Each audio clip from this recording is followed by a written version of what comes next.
I'm Annie. We're going to read a book together today. Please make sure to follow my pencil as we read because I'm going to be tracing along every single word that we read. And the more you see the way that a word looks combined with the way it sounds, you're going to start noticing letter patterns and just kind of recognizing what words are. And you're going to be an amazing reader before you know it. This book is very fun. It is called Jack and the Bean Pie. Have you ever heard the fairy tale Jack and the Beanstalk? This is Jack and the Bean Pie. And it's by Laura North and Mike Phillips. All right, there it is again. Jack and the Bean Pie.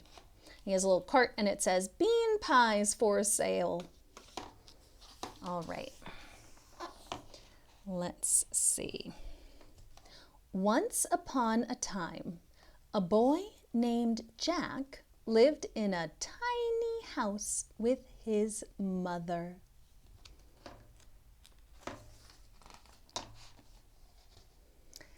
They had no money and just ate vegetables from their garden. But Jack was very good at cooking. He made delicious bean pies.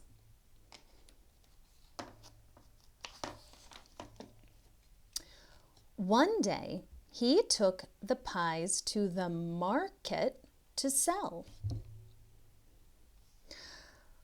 "I'll buy your pies," said an old man, "but I can only pay with these magic beans." Jack agreed and raced home with them. That is a beautiful quote. Wow. Jack's mother was furious. "We need gold coins, not these useless beans," she shouted. She grabbed some beans and threw them out of the window in anger.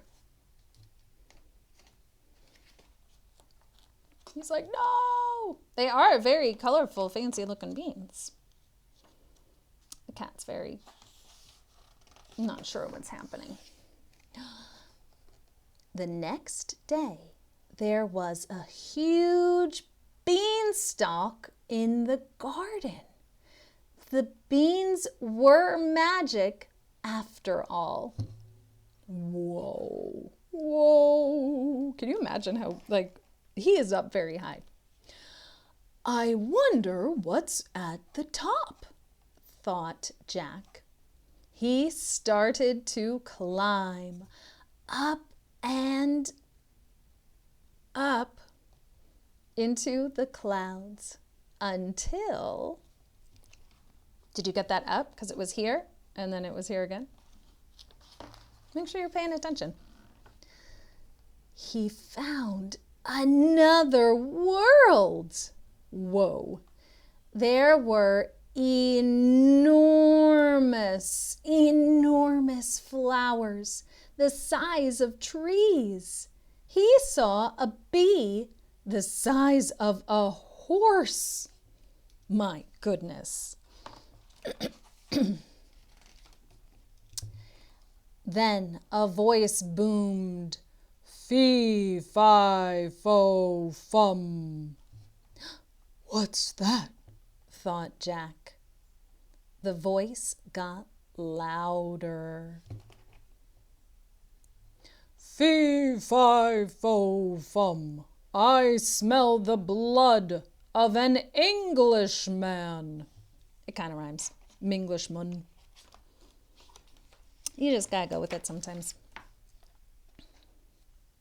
Suddenly, a huge, hairy giant stood in front of Jack.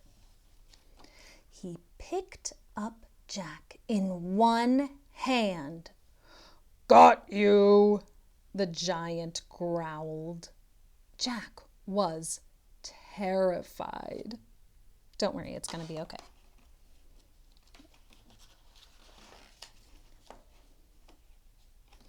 Jack had a few magic beans left in his pocket.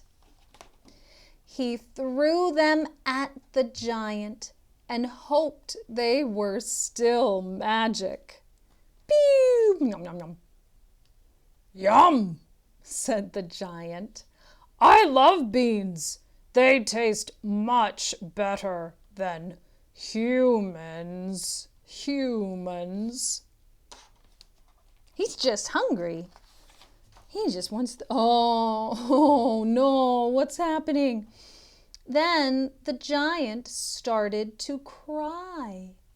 I don't want to eat you at all, he sobbed. Big tears fell on Jack. The other giants make me eat people.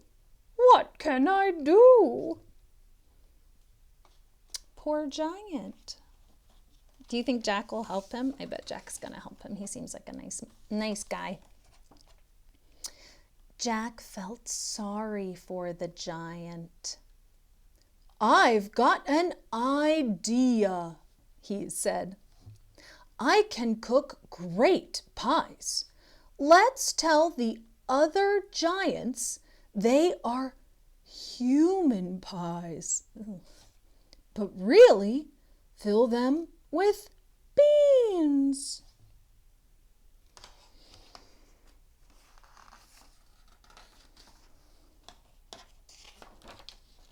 So I guess the giant says, let's give it a try. Come and get your human pies, shouted Jack. The hungry giants soon arrived.